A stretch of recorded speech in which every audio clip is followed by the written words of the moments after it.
Mes chers amis, c'est reparti pour une nouvelle table ronde sur innovation et Jeux Olympiques quand le territoire des Bouches-du-Rhône sprint avec l'Afrique. Nous avons la chance d'accueillir avec nous pour l'heure qui arrive une délégation extrêmement prestigieuse qui vient du Kenya, le comité olympique kényan, des athlètes kenyans, des champions olympiques, Paul Terga, David Rudisha. Je vous demande de les applaudir. Ils vont prendre la parole dans quelques minutes. Mais avant ça, je vais demander à monsieur Vincent Goyer, qui est aujourd'hui représentant du département des Bouches-du-Rhône, de me rejoindre en tant que conseiller départemental, maire, conseiller métropolitain et surtout maire de Saint-Mitre-les-Remparts, que je vous demande d'applaudir.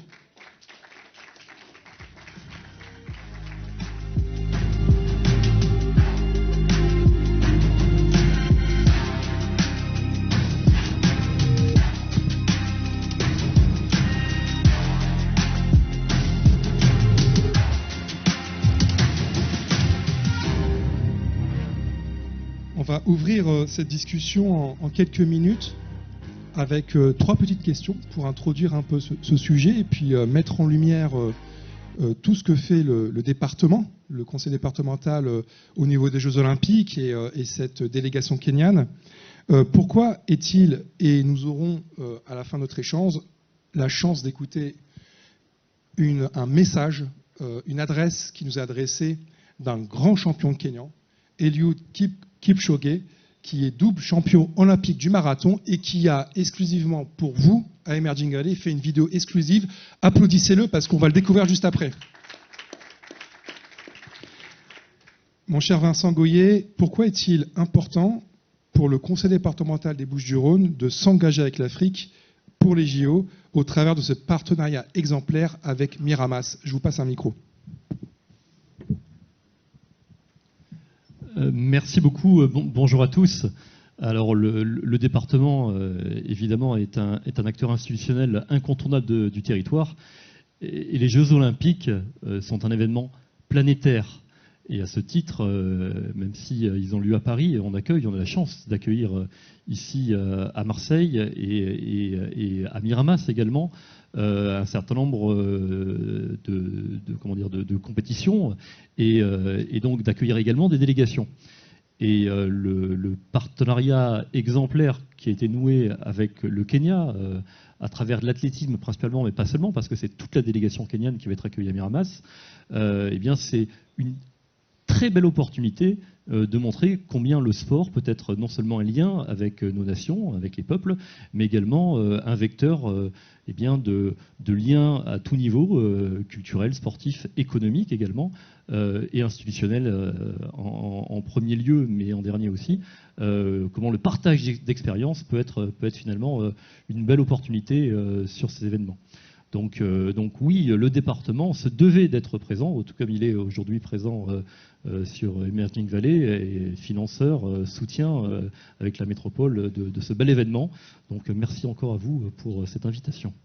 Merci à vous. On peut applaudir monsieur Goyer pour d'avoir planté le décor. Je continue pour vous poser la question, c'est comment ce partenariat permet-il aujourd'hui d'engager une véritable relation gagnant-gagnant ? Alors, gagnant-gagnant, il l'est forcément. D'abord parce que pour nous, c'est l'occasion de montrer les atouts de notre territoire. Hein. Je viens de parler de Miramas, effectivement du stadium de Miramas, équipement métropolitain, qui a une vocation internationale. Et d'ailleurs, c'est pas par hasard que la délégation kenyane arrive à Miramas.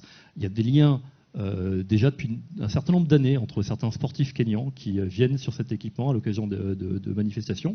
Et finalement, de fil en aiguille, on s'est dit pourquoi ne pas proposer à la délégation kenyane de venir profiter de cet équipement pour préparer les Jeux Olympiques. Et donc il y a eu plusieurs visites, plusieurs rencontres qui sont ensuite concrétisées par la signature d'accords de partenariat. Donc on voit combien les liens sont évidents. Et puis pour nous, c'est aussi un grand honneur que d'accueillir une délégation constituée de sportifs d'un tel niveau. Et donc on a peut-être, nous, un équipement hyper qualitatif, mais on a aussi la chance d'avoir un retour d'expérience de la part de ces athlètes qui sont extraordinaires. Donc au niveau sportif déjà, l'accord il est gagnant-gagnant. Et puis au-delà, les liens entre nos territoires, les liens entre les hommes et les femmes qui constituent ces délégations, parce qu'on parle de 90 athlètes, mais aussi d'une soixantaine d'accompagnateurs. Les liens économiques, évidemment, aussi, hein, qui accompagnent toujours ces échanges directs. On n'est pas sur des échanges étatiques ou diplomatiques, on est vraiment sur des liens directs, sur du concret. Donc là, on a un très beau vecteur d'échange et de proximité. Merci beaucoup. Et je vais peut-être te poser la dernière question. C'est en quoi le sport, l'innovation, les Jeux Olympiques peuvent être un accélérateur justement de ces partenariats gagnant-gagnant avec l'Afrique, un petit peu aussi comme l'a mentionné ce matin le ministre belge dans son adresse inaugurale, avec l'accueil de la délégation kenyane à Miramas. Eh bien, c'est un peu l'illustration d'un partenariat exemplaire gagnant-gagnant avec l'Afrique. Alors là, il y aurait tellement à dire que je vais limiter mon propos, mais il faut quand même rappeler, Aix-Marseille et Provence a été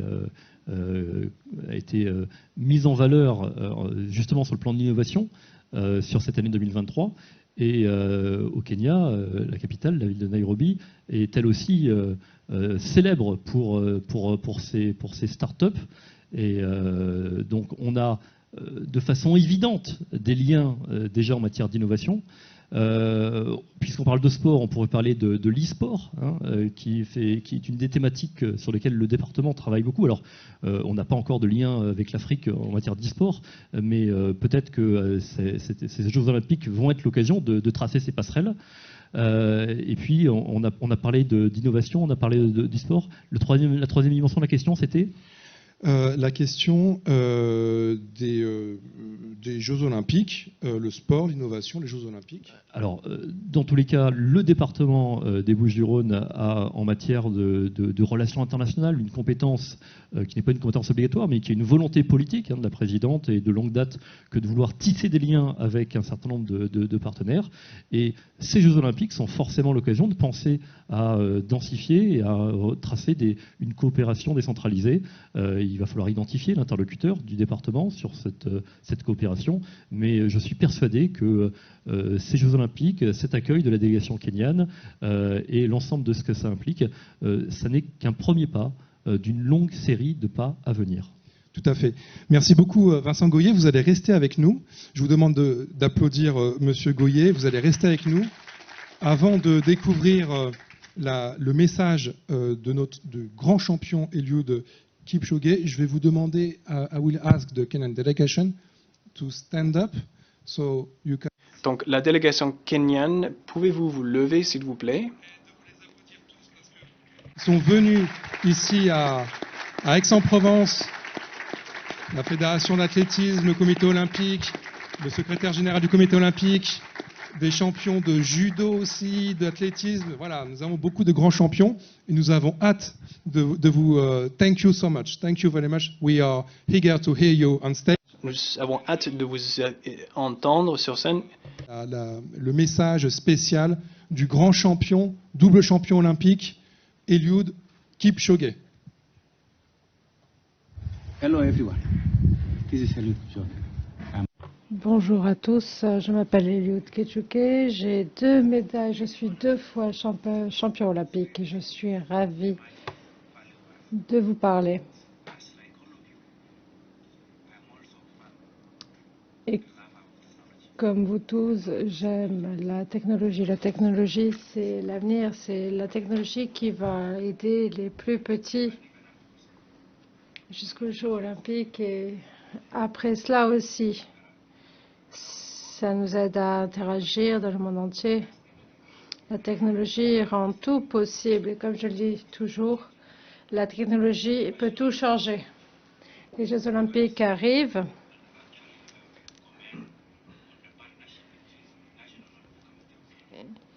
Je voulais vous parler du partenariat entre la délégation kenyane olympique et la ville de Miramas. Vous savez que la planification, l'organisation, c'est la clé du succès pour tout. Je vous souhaite bonne chance et à très bientôt. Olympique, un très très grand champion olympique. Et vous allez rester en tant que témoin territoire qui aura le mot de la fin, monsieur Goyer. Je vais maintenant appeler sur scène et ce sera mon ami Malik Diawara, responsable Afrique du Point, que je vous demande d'accueillir sous vos applaudissements. Je vous demande d'applaudir et d'accueillir, and I will ask Mr. Paul Terga to join us, le président du comité olympique kényan, Mr. David Rudisha, qui est le recordman du 800 mètres, champion olympique, et qui est venu spécialement à Emerging Valley, que je vous demande d'applaudir.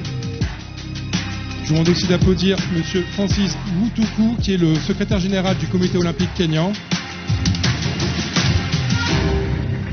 Et enfin, Monsieur Sylvain Vachier, qui est DGA de MCES et fondateur de Sport Values Consulting. Et je passe maintenant la parole à Malik.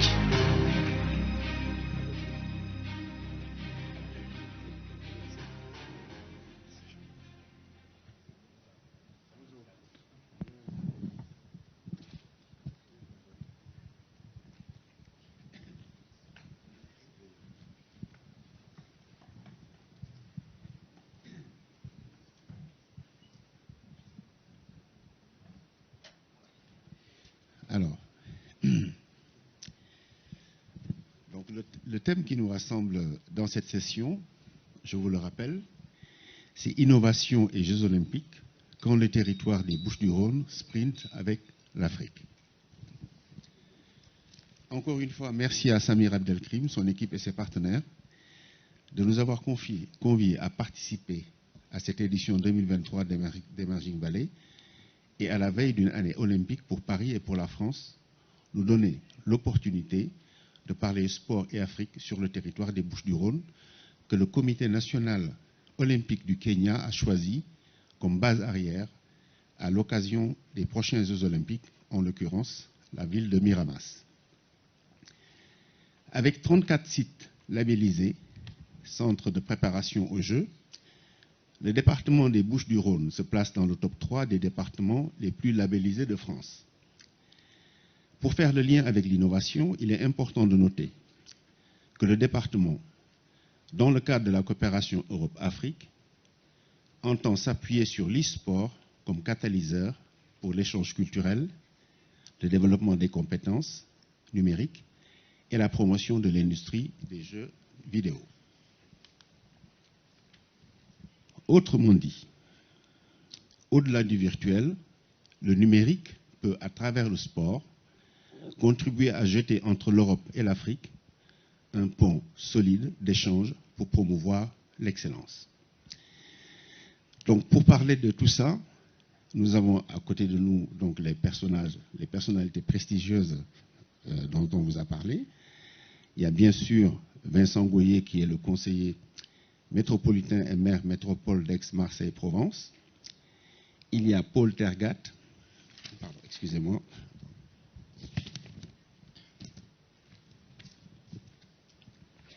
Donc, il y a Paul Tergat, qui est champion olympique et président du comité olympique du Kenya. À côté de moi, David Lekuta Rudisha, qui est champion olympique et recordman du monde du 800 mètres, s'il vous plaît, en 1 minute 40 secondes 91 centièmes.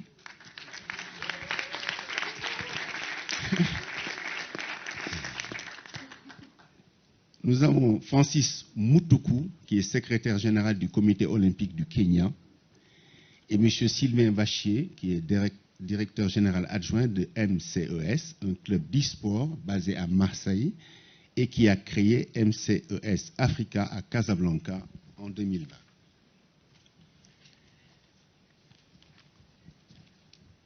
Nous allons tout de suite commencer notre échange. Et la première question va aller à Paul Tergat. Paul Tergat, quels sont les avantages et bénéfices déjà constatés de la région des Bouches-du-Rhône dont vous avez fait votre base de préparation pour les Jeux olympiques?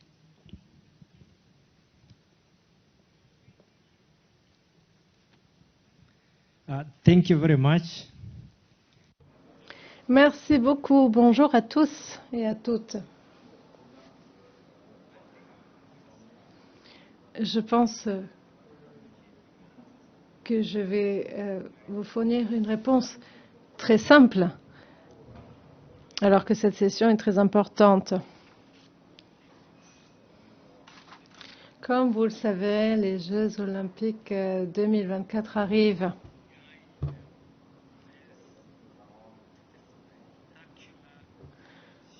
Nous nous préparons au spectacle extraordinaire qui est offert par tous les Jeux olympiques. Les Jeux olympiques reviennent en France, et plus particulièrement la flamme olympique revient en France en passant par Paris, au bout de près de 100 ans.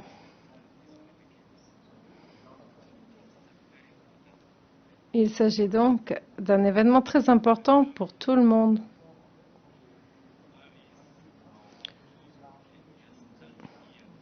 Nous allons nous rendre à Paris en 2024 et tout commence ici, dans les Bouches-du-Rhône. J'ai un peu du mal à prononcer le nom. Miramas, c'est notre nouvelle maison, c'est la nouvelle maison de la délégation kenyane qui se prépare aux Jeux olympiques de Paris. C'est la première fois que nous faisons ça et nous souhaitons vraiment voir un partenariat qui va nous emmener jusqu'aux Jeux olympiques de 2028, voire au-delà. Et j'ai entendu les échanges qui ont été faits un peu plus tôt aujourd'hui. Et lorsque certains participants ont parlé de partenariat et des autres activités que nous faisons ensemble. Et donc, cet écosystème dans lequel nous nous trouvons, il parle de tous les secteurs dont nous parlons. Aujourd'hui, on parle du comité olympique et nous sommes un comité olympique, celui du Kenya, nous sommes un pays et nous sommes honorés d'avoir cette opportunité qui nous a été offerte par le territoire d'être ici. On a mis à disposition des installations ultra-modernes qui se trouvent à Miramas. Et nous sommes vraiment très reconnaissants de ce partenariat. Nous souhaitons nous assurer que lorsque vous vous rendrez à Paris, lorsque nous quitterons Miramas pour nous rendre à Paris, nous souhaitons avoir de bons résultats. Et nous allons célébrer ces résultats ici, sur ce territoire. Et vous nous avez demandé quels étaient les avantages de ce partenariat. Alors, tout d'abord, durant l'année qui précède les Jeux olympiques, nous allons vraiment tirer parti des installations haute performance que la région nous a proposées. Et nous avons vraiment de la chance. Il s'agit vraiment d'équipements de haut niveau. Nous avons vraiment des infrastructures à disposition. Ce sont vraiment les meilleures dont nous puissions rêver. Et j'aimerais que nous nous rassemblions, que ce partenariat nous regroupe, non pas seulement au moment du spectacle. J'aimerais bien qu'il se prolonge, ce partenariat.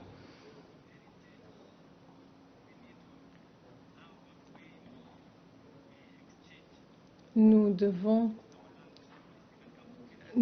donc avoir des échanges. Peut-être que des jeunes d'ici pourraient venir au Kenya pour des vacances, mais aussi pour faire du sport. Donc, merci beaucoup. Paul Terga. Ma question suivante s'adresse à Francis Mutuku. Comment le numérique peut-il s'insérer dans la coopération sportive entre les Bouches-du-Rhône, le Kenya et l'Afrique?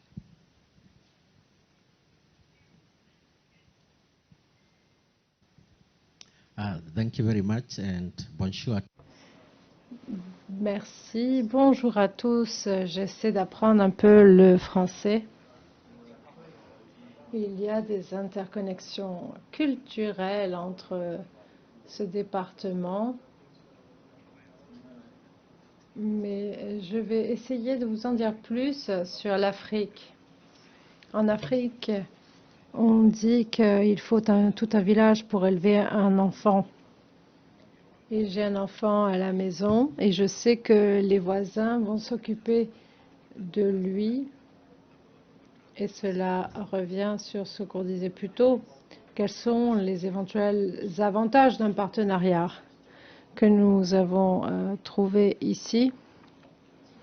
Ici, nous avons trouvé des gens que nous appelons nos voisins et qui vont prendre soin de nos enfants. On s'est retrouvé ici sans dirigeant et on s'est retrouvé très bien. Et on a échangé avec nos voisins, on dort sur nos deux oreilles. On a été très bien accueillis. Les sprinteurs, nous avons notamment l'athlète le plus rapide d'Afrique. Eh bien, cet athlète, il s'est entraîné à Miramas et de nouveaux résultats ont été obtenus il y a quelques jours. Et la technologie, de manière très simple, nous permet de continuer à communiquer. Lorsque nous nous trouvons ici, nous pouvons donc continuer à utiliser des messages WhatsApp. Nous utilisons YouTube pour les actualités. Lorsqu'un athlète part du Kenya, eh bien, ce n'est pas la même chose, vous savez. S'il n'y a pas le coach, eh bien, on ne peut rien faire. Mais voilà, avec les nouvelles communications, l'athlète peut continuer de s'entraîner, d'avoir des conseils. Il peut enregistrer des vidéos, les envoyer au coach qui va lui donner des conseils. Et ainsi, ils pourront profiter des conseils de leur coach. Il y a également des experts techniques ici qui peuvent l'aider à envoyer des vidéos ou bien l'aider à accéder aux communications en ligne. Et il y a une chose que je suis impatient de voir. D'ailleurs, hier, j'ai fait le tour des installations et j'ai vu des équipements d'analyse médicale. Et nous pouvons donc faire des vidéoconférences avec les médecins. Et nous pouvons donc demander des conseils médicaux de manière instantanée, et cela c'est grâce à la technologie qui nous est proposée. Et sans parler de l'innovation, de la technologie dans le domaine du sport, on parle souvent pour les athlètes qui font de la course des chaussures, mais il y a beaucoup d'autres choses dont ils ont besoin. On peut écouter des idées, il y a de nouvelles idées qui parviennent jusqu'à nous. Nous sommes très fiers d'être ici, d'être là et d'en savoir plus sur la technologie et l'innovation. Notre pays, c'est le Kenya. Et grâce aux technologies, nous pouvons faire partie du développement. Cette technologie peut profiter à nos athlètes en 2024 et au-delà.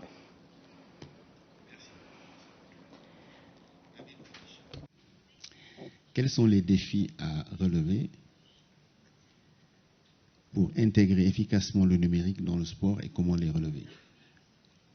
Comment l'athlète que vous êtes le perçoit, cette question?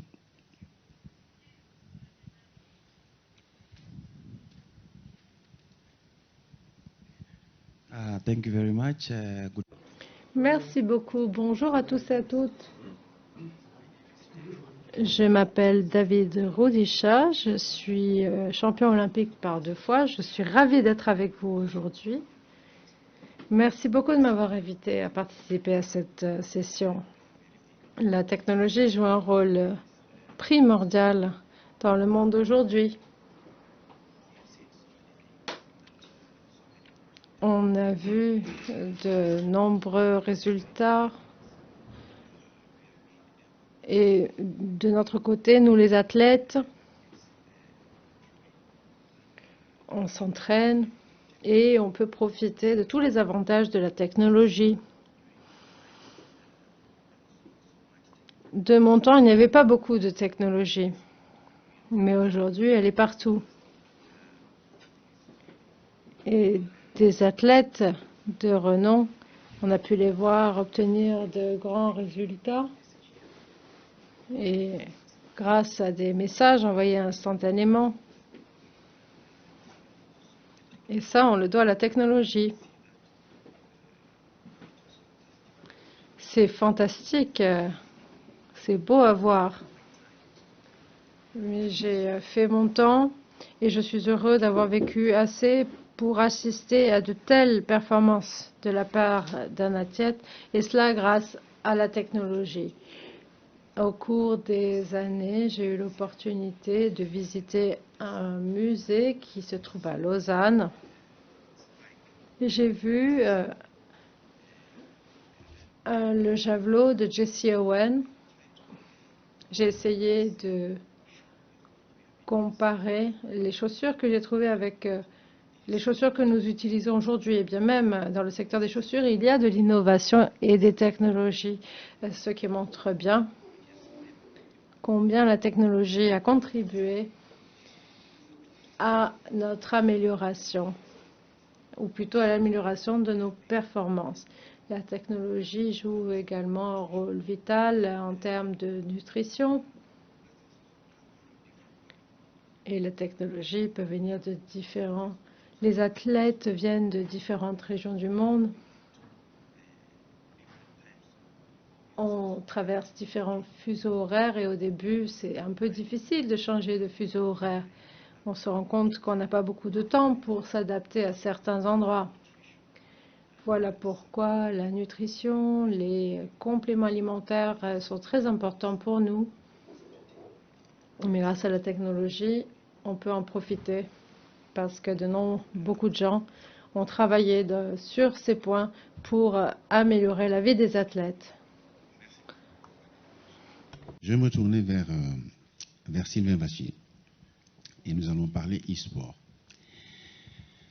Alors la première question, c'est comment se passe la coopération à travers l'e-sport? Et la deuxième, c'est quels challenges reste-t-il à relever et quelles opportunités atteindre dans la coopération dans le domaine du e-sport? Bonjour à tous. Alors en préambule, en tant que bucco-rhodanien et fan d'e-sport, amateur de sport, je suis très honoré d'être à côté de ces grandes personnalités et fier que le département puisse accueillir une telle délégation. Donc merci de nous faire confiance quelque part. Alors la question est très vaste et on pourrait y passer beaucoup de temps. Le sujet de l'e-sport et les passerelles entre l'Afrique et les Bouches-du-Rhône aujourd'hui sur l'e-sport, je dirais que c'est un projet à co-construire. C'est une industrie très nouvelle. Il y a des velléités de travailler ensemble. La réalité, c'est qu'il y a encore peu de projets effectifs, mais il y en a quand même, et on va les noter. On a eu l'opportunité, nous, avec MCES, d'ouvrir une succursale, j'allais dire, à Casablanca, au Maroc, parce que déjà, on était convaincus du potentiel et des talents fabuleux qu'il existe sur le territoire africain, parce qu'on voulait aussi mieux comprendre comment l'e-sport se vivait en Afrique. Les pratiques sont très différentes. On est sur des talents qui sont davantage sur mobile plutôt que sur PC. C'est assez intuitif. L'équipement est différent sur le territoire africain. Mais il y a des joueurs très très performants. Et donc MCS Africa était le premier pas sur ce continent-là, avec des personnalités très engageantes, très inspirantes, des influenceurs au moins aussi puissants qu'en Europe, voire au-delà. Ça a été le premier step, j'allais dire, sur le continent africain. Et puis, ce premier jalon nous a permis de travailler sur d'autres sujets. On a travaillé avec la Libye pour la réinsertion de personnes ayant connu des difficultés et des traumatismes pendant la guerre, pour utiliser l'e-sport comme quelque part une thérapie et puis un moyen de réinsertion. On travaille aujourd'hui avec le Nigeria et on aura l'honneur d'ailleurs d'accueillir une délégation nigériane le 21 décembre, je crois, si je ne dis pas de bêtises, prochainement sur Marseille. Et donc la coopération s'initie et la ville de Marseille, le département des Bouches-du-Rhône sont moteurs sur le sujet. Mais il y a encore beaucoup à faire. Et alors les passerelles, elles sont nombreuses, multiples. Évidemment au niveau de la performance, s'inspirer de la performance que les joueurs ou les e-sportifs africains ont pu développer. Proposer aussi ce qu'il existe chez nous et ce qu'on a pu développer sur les passerelles entre le sport et l'e-sport, la préparation physique, la préparation mentale, beaucoup de liens avec ce que ces grands champions ont pu connaître. Et puis je pense que le principal lien que l'on doit créer se situe pour moi autour de la formation, puisque l'e-sport est finalement, comme parfois le sport, un prétexte pour créer du lien social, pour s'élever, pour s'éduquer, pour vivre ensemble. Et on a la chance ici sur le territoire d'avoir développé des formateurs, d'être plutôt pionniers même au niveau européen.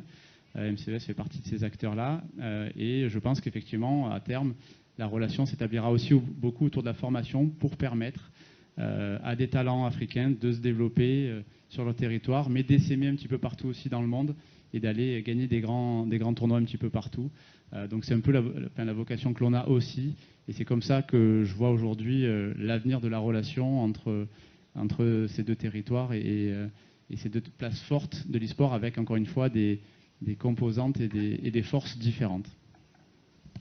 Alors, ce n'est pas tous les jours qu'on a de grands champions à côté de soi comme ça. Nous allons donc en profiter pour partager, leur demander de partager avec nous une anecdote ou des anecdotes liées à la technologie durant leur carrière, des anecdotes, des événements qui vous ont frappé, dans lesquels des éléments de technologie ont pu jouer un rôle important et qui vous ont fait réfléchir. David Rudisha ou Paul Tergat. Well, yes.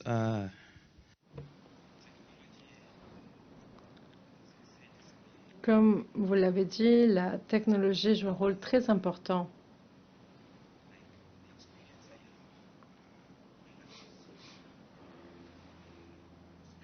Lorsque je courais, je m'entraînais avec mon pacemaker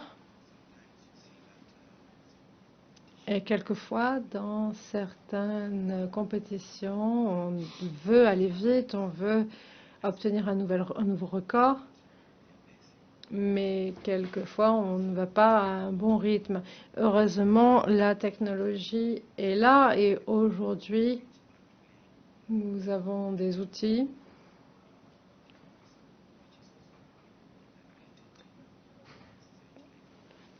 et des outils que l'on a pu utiliser dans le cadre des championnats du monde. C'était très intéressant. Peut-être que certains d'entre vous suivent l'athlétisme. Il y a un coureur de Norvège qui a couru 2 km à Bruxelles. Et lorsqu'on le regardait, ça avait l'air vraiment tellement facile. En plus, il a établi un nouveau record du monde, et ça, c'est grâce à la technologie. Il a réussi à suivre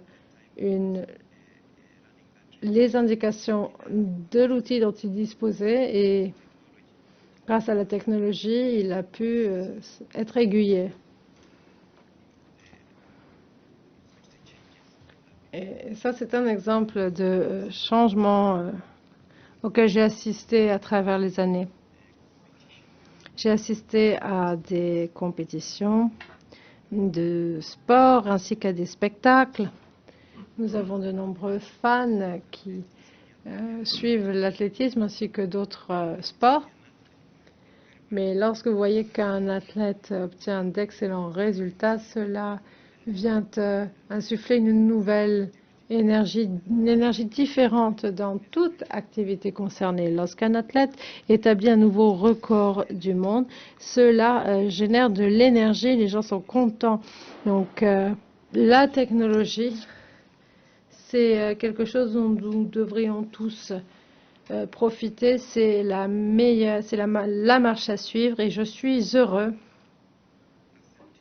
parce que beaucoup de gens commencent à accepter la réalité qu'est cette technologie, et le sport en fait partie, et cela a permis de faire de grands changements.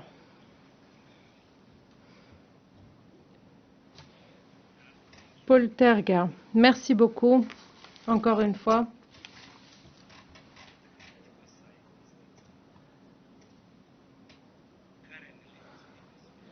La technologie, regardez en ce moment même,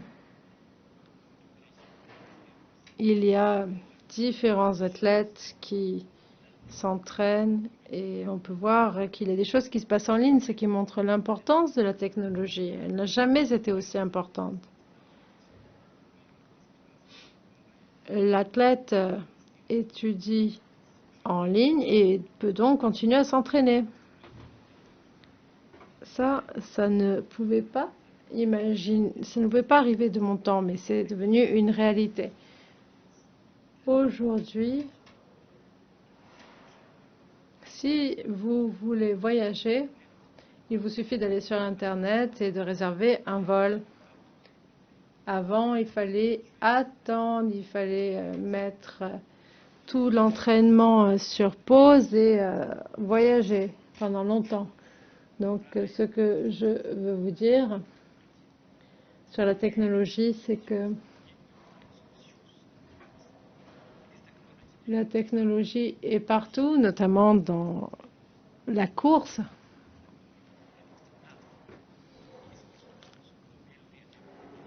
La technologie est partout. Ça, c'est très important. Et je pense que notre génération, ou plutôt la génération d'aujourd'hui, ne peut pas dire qu'elle voudrait retourner 20 ans en arrière. La génération d'aujourd'hui, c'est la génération de la technologie. Je vais demander à Francis Moutoukou. Vous avez certainement eu l'opportunité d'échanger avec Kipchoge Keino, avec Wilson Kiprugut. Est-ce qu'ils vous ont dit, ils ont une fois fait des commentaires sur des éléments de technologie par rapport à la course, en termes d'envie des jeunes coureurs comme David Rudisha et d'autres champions qui ont fait rêver le Kenya et l'Afrique, et même le monde?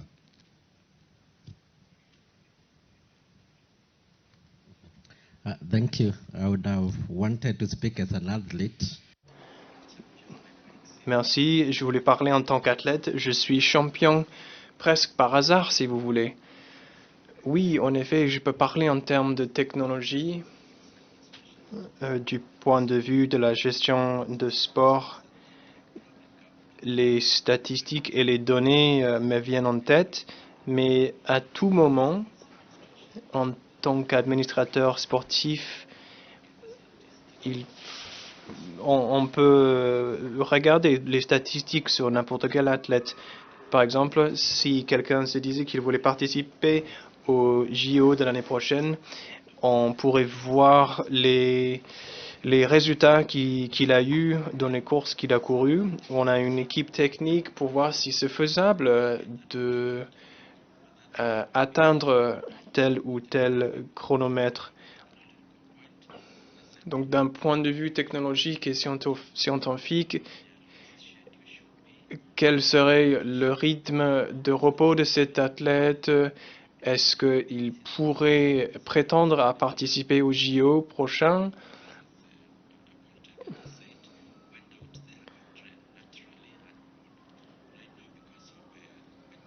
En ce moment, car nous avons bien dominé l'athlétisme au Kenya depuis longtemps, nous pouvons saluer la technologie et la science. Nous pouvons ensuite se dire qu'on va pouvoir continuer à s'entraîner pendant l'avenir et pouvoir entraîner d'autres athlètes aussi. Donc cela s'applique également aux sports de groupe qui pourra accompagner les entraîneurs. Par exemple, on pourrait fournir des statistiques sur tous les membres de l'équipe à tout moment pour les soutenir en termes de combien de temps ils doivent se reposer, quand est-ce qu'il faudrait les remplacer sur le terrain et quels ont été leurs résultats précédents. Comme vous le savez déjà, nous sommes un pays très innovant. En ce moment, nous avons des membres de la jeunesse qui ont pu innover et reconcevoir le tableau de remplacement pendant les sports de groupe. C'est quelque chose qui est fantastique parce que les sportifs peuvent continuer à s'entraîner ou bien Ils peuvent appliquer leurs compétences technologiques et innovantes afin de continuer sur le chemin du sport. Dans les modèles sur desquels vous vous inspirez dans le domaine du e-sport, il y a des sportifs kenyans, par exemple. Alors ma connaissance non, mais j'ai pas une connaissance exhaustive du monde de l'e-sport. En tout cas, il y a certainement des personnes inspirantes dans l'e-sport et dans le sport, puisque, comme je disais tout à l'heure, il y a beaucoup de passerelles et de porosité entre les pratiques. Et ce qu'on a voulu inculquer, par exemple, nous, dans la création de notre équipe, c'est toutes les dimensions de préparation physique, de préparation mentale, pour permettre la performance, pour lutter contre la sédentarité, pour lutter contre la fatigue oculaire et ce genre de problématiques. Donc, vous dire aujourd'hui quels sont les e-sportifs les plus performants sur le territoire kényan, j'en serais malheureusement incapable. En revanche, je suis certain qu'il y a des talents qui ne se connaissent parfois pas encore, voilà, et qu'il faudra détecter pour leur permettre un jour de s'épanouir. D'accord. Alors, avant de laisser M. Vincent Goyer faire la conclusion, nous allons laisser la technologie de côté et demander à ces deux grands champions que sont Paul Tergat et David Rudisha, qu'est-ce qu'ils ont eu à l'esprit au moment où ils sont devenus champions olympiques?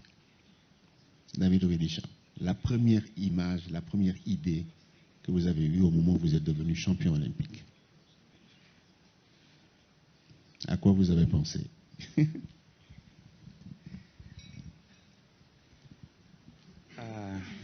Well,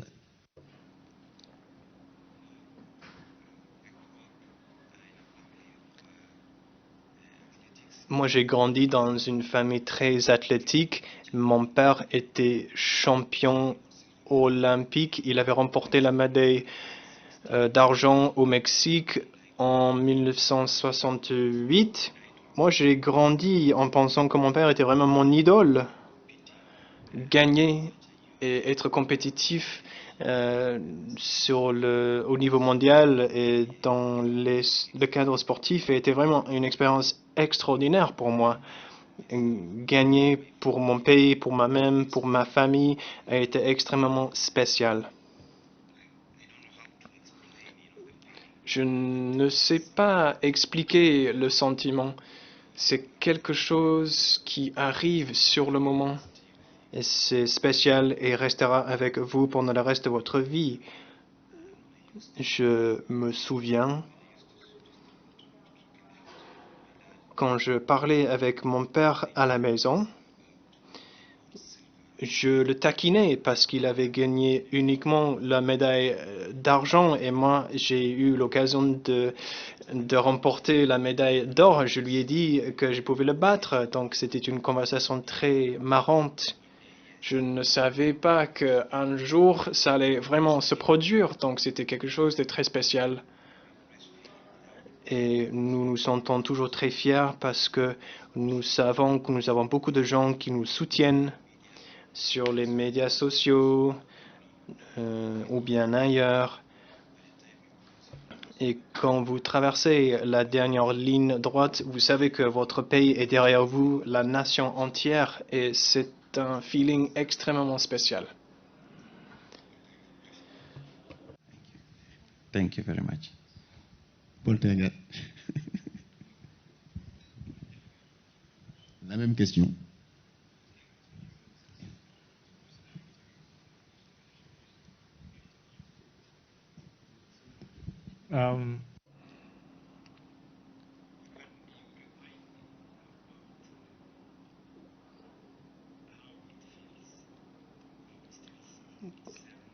Quand vous me posez cette question, je vais rejoindre mon collègue par rapport à ce qu'il a dit. Je me souviens quand j'avais commencé mon parcours d'athlète et de participer à des compétitions de très haut niveau, il y avait deux choses. Tout d'abord, c'est un sentiment extrêmement émotionnel quand on entend l'hymne national au moment de la remise des médailles. C'est impossible d'expliquer parce que vous avez travaillé tellement dur depuis tellement longtemps, non seulement des mois, mais des années, afin de pouvoir accomplir cet objectif. Il s'agit d'un engagement sacré et tout un temps de travail. Et vous pourriez toujours apprécier qui que ce soit qui participe à une compétition et qui réussit. Vous pouvez comprendre exactement comment cette personne se sent au moment de gagner. Donc c'est un souvenir qui reste dans ma tête, auquel je pense tous les jours. Donc oui,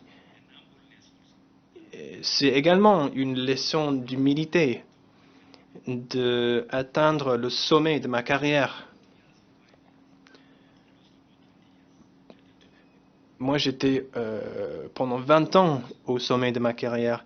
Et cela est grâce à l'amour, à la dédication d'aller au-delà de tous les autres à tout moment. Bien sûr, j'ai envie de représenter mon pays dans cette position. Donc, merci beaucoup pour la question. Vincent Goyer, que vous inspirent toutes ces réponses, tous ces commentaires prononcés en terre des Bouches-du-Rhône, si j'ose dire? Alors moi, ce que je vais retenir de ces échanges aujourd'hui, c'est trois choses principalement. D'abord, c'est que c'était une évidence pour le Conseil départemental des Bouches-du-Rhône que nous devions être là. Aujourd'hui, pour les Jeux Olympiques de Paris, mais aussi, je pense, aux futurs Jeux Olympiques de la jeunesse qui vont se tenir à Dakar. Et une fois encore, quand on voit la qualité des intervenants, du sport à l'e-sport et dans toutes les dimensions que peuvent recouvrir nos échanges, eh bien oui, des institutions comme le département se doivent d'être ici. Deuxième point, effectivement, eh bien, au-delà du sport, les échanges, les liens d'amitié entre les peuples doivent se poursuivre, se prolonger, se densifier. C'est la culture sous toutes ses formes, quelque part. Et le troisième message, c'est bien que ce soit aujourd'hui la délégation du Kenya et demain peut-être d'autres partenaires. Eh bien, nous sommes très honorés aujourd'hui de les accueillir. Et une fois encore, nous sommes les hôtes, mais nous sommes vraiment chanceux de pouvoir aujourd'hui compter sur eux, sur ces échanges et sur ces perspectives d'avenir. Donc merci à vous. Merci beaucoup, merci. Mes chers amis, nous avons vécu une histoire, profitons-en. Merci, au revoir.